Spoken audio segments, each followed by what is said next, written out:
정성산 TV를 애청해주고 계시는 대한민국 국민 여러분, 해외 동포 여러분, 탈북민 여러분들과 해외에 계시는 북한 동포 여러분 안녕하십니까? 이번 시간에는 지금 한동훈, 이원석 난리가 났으며 윤석열 정부에서 가장 고통받는 한동훈과 이원석, 그 충격 이유, 결국은 파국. 이번 소식의 핵심은 무엇이겠습니까? 자, 여러분, 인간이 살면서 가장 중요한 게 있다면 바로 배신을 하지 말아야 한다라는 거 아니겠습니까? 또한 윤석열 정부가 탄생된 이후에 한동훈이가 얼마나 많은 혜택을 받았습니까? 법무부 장관, 또 한동훈이가 윤석열 대통령에게 요청해서 한동훈의 동기인 이원석 검찰총장 임명을 시켜 주었지요. 또한 한동훈의 요청으로 서울중앙지검장, 한동훈의 핵심 라인 송경호 전 지검장 임명시키지 않았습니까? 한동훈, 이원석, 송경호 뭐 했습니까? 정성산TV 좋아요, 구독, 알림은 큰 힘이 되겠습니다. 후원해 주시는 모든 분들께 가열차게 멸공. 한동훈 패싱으로 읽히는 윤석열 대통령의 한동훈 외롭게 만들지 마라. 이원석 검사들의 패싱에 결국 파국. 윤석열 정부가 탄생된 이후 가장 주목을 받았던 인물들이 있다면 한동훈 전 법무부 장관과 이원석 검찰총장일 것입니다. 한동훈 법무부 장관 시절 많은 국민들의 사랑을 받으며 단숨에 대권 주자까지 급부상했습니다. 이원석 검찰총장 역시 검찰총장에 임명될 것을 그 누구도 몰랐지만 윤석열 대통령은 이원석 검찰총장 임명을 강행했습니다. 당시에도 검찰 내부에서도 이원석 검찰총장 순번이 아닐 터인데 한동훈 법무부 장관의 입김이 대단하다, 세긴 세구나 라는 반응들이 나왔었습니다. 그러나 지금 윤석열 정부에서 가장 고통을 받고 있는 사람은 아이러니하게도 한동훈 국민의힘 당대표와 이원석 검찰총장, 두 사람 다 패싱으로 여론의 집중 대상이 되고 있습니다. 그만큼 한동훈, 이원석 마지막 운명, 마지막 뒤끝이 파국으로 갈 수밖에 없음을 시사하고 있는 것입니다. 예상대로 한동훈 국민의힘 신임 대표가 당선이 됐습니다. 윤석열 대통령은 전당대회 다음날 한동훈 대표를 용산으로 불러 식사를 함께 하며 화기애애한 분위기를 연출하려 했습니다. 그러나 이번 윤석열 대통령 환영 만찬에서 드러난 충격적인 본질들이 드러나고 있습니다. 한동훈 대표 결코 쉬워 보이지 않습니다. 곳곳이 지뢰밭이며 윤석열 대통령 본인 덕분인데 여러 가지 의미가 또 걱정스러운 발언들이 쏟아져 나왔었습니다. 한동훈 측은 이번 만찬 축하의 자리도 아니고 위로의 자리도 아니다라며 이 만찬 자체가 썩 좋지 않았다라는 발언을 쏟아냈습니다. 윤석열 대통령은 용산 대통령실 청사로 한동훈 대표와 신임 지도부를 불렀습니다. 매우 이례적이게 윤석열 대통령은 한동훈 대표와 전당대회에서 결은 나경원, 윤상현 위원, 원희룡 전 국토부 장관 등도 함께 불렀습니다. 이 자리에서 윤석열 대통령은 한동훈 대표를 외롭게 만들지 말고 많이 도와주라 라고 했습니다. 한동훈만은 용납할 수 없다는 태도로 전당대회에 영향력을 행사했다는 시각이 대다수인데 이러한 발언은 잘 이해되지 않습니다. 오히려 한동훈 대표가 앞으로 외로워질 팔자라는 걸 시사한 발언으로 익힐 정도입니다. 전당대회의 상대를 같이 초대한 것도 유사한 맥락이 아닌가 하는 생각입니다.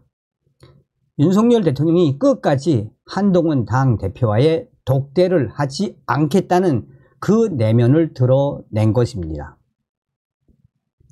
180석 소수 여당을 이끌어야 하는 한동훈 대표로서는 무엇 하나 쉬운 게 없습니다.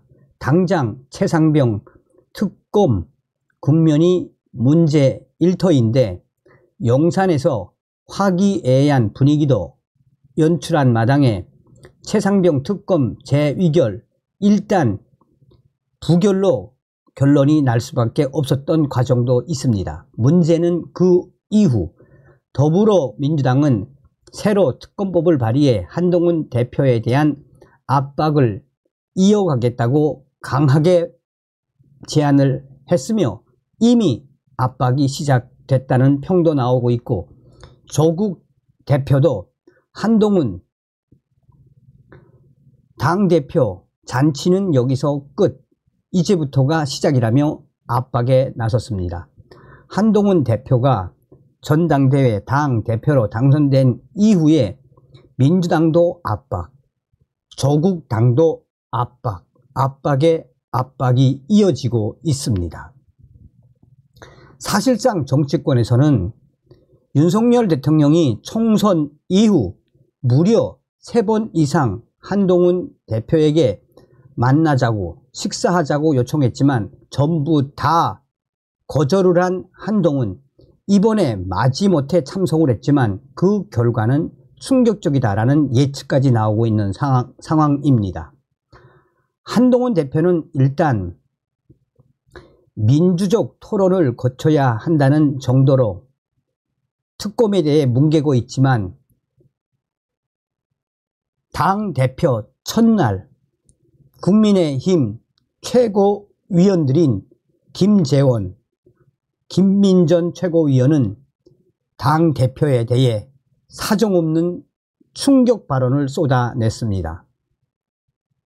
원외 당대표가 아닌 원내대표가 주도해야 한다며 당대표 이래라 저래라 하지 말아라.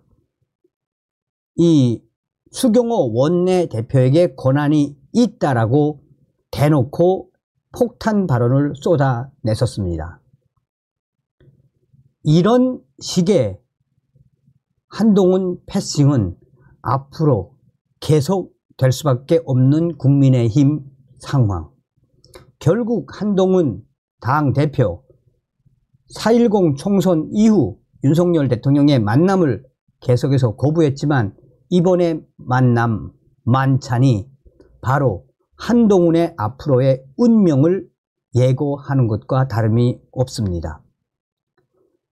이런 충격적인 패싱은 지금 이원석 검찰총장에게도 일어나고 있습니다.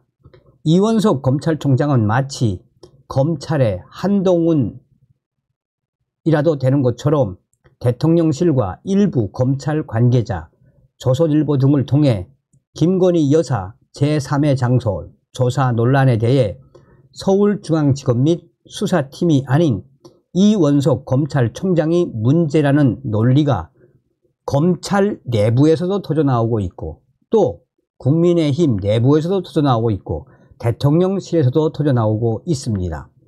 이원석 검찰총장이 마치 지금의 야권의 눈치를 보는 행보를 이어왔고 이는 결국 살아있는 권력을 밟고 정치할 뜻을 갖고 있기 때문 아니냐는 해석들이 그 뒤를 잇고 있습니다.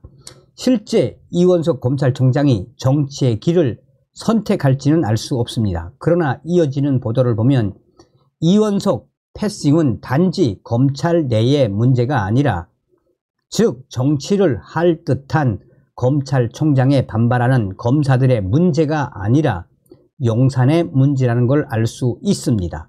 JTBC와 한겨레 등은 이원석 검찰총장이 도이치모터스 주가 조작 사건에 대한 수사 지휘권 복원을 박성재 법무부 장관에게 요청했으나 거절당했는데, 이 과정에서 용산 서울중앙지검 조율설이 나왔다고 보도했습니다. 박성재 장관이 대통령실과 서울중앙지검이 조율하고 있다는 취지의 말을 하면서 총장은 관여하지 말라라고 했다는 것입니다. 물론 법무부는 이러한 내용 보도를 부인하고 있습니다. 하여간 처음부터 이런 판국이니 검찰총장의 말이 먹힐 리가 없습니다. 김건희 여사 수사팀에 검찰총장 패싱이 왜 일어났는지에 대한 대검의 진상 파악은 일선 수사팀의 강력한 반발에 크게 휘청이는 모양새입니다. 수사팀 검사들은 수사를 받지 않으려는 사람을 어떻게든 수사를 한 것뿐인데 오히려 그 일로 감찰을 받을 상황이 되니 억울하다는 주장을 연일 내놓고 있습니다. 이런 주장 자체도 잘 이해되지 않지만 이 주장이 둘러싼 또 하나의 혼란은 검찰 조직이 이번 일로 완전히 갈라졌다는 점에서 충격적입니다. 이원석 검찰총장의 대검과 서울중앙지검 이창수 지검장의 서울중앙지검 완전히 갈라졌습니다. 앞서 법무부 장관의 용산 서울중앙지검 조율설까지 연결해 보면 이 사태의 본질이 무엇인지 매우 분명해 보입니다. 한동훈의 위에 검찰총장에 오른 이원석 검찰총장, 그의 앞으로의 행보는 매우 어둡기만 합니다. 한동훈 대표는 다시 또 여러 질문을 받게 될 것입니다. 용산의 뜻과 어긋나는 답이 나오면 대통령은 격노할 것입니다. 그런데 그 용산의 뜻대로 하려면 바늘 구멍보다 작은 구멍을 통과해야 합니다. 이미 윤석열 대통령에 의해 임명된 한동훈 전 법무부 장관, 현 국민의힘 당대표, 이원석 검찰총장의 운명, 파국은 이미 결론이 나 있었습니다. 다음 시간에 뵙겠습니다. 멸공.